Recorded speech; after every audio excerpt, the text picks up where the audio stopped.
देखिए, गिलास की संख्या एक नहीं, दो नहीं, तीन नहीं, चार चार गिलास की संख्या, और पानी से बना मटका।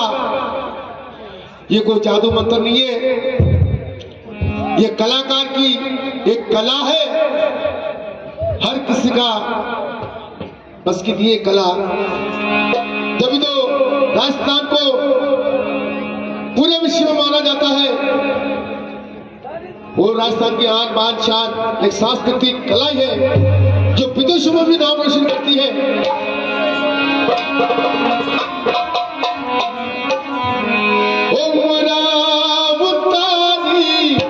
बोली प्यारी लागे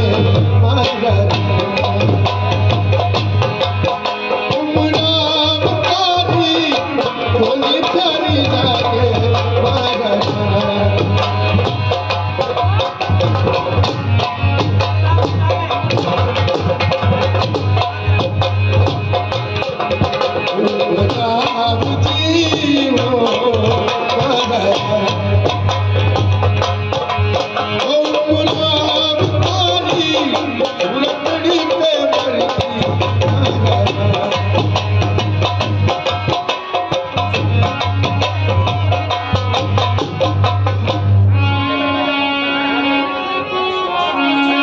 सागर पानी बर्बाद नजर लगी जा, सागर पानी बर्बाद नजर लगी जा, नजर लग जाए तुझे भूल जा, नजर लग जाए तुझे भूल जा, सागर पानी बर्बाद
के जाऊं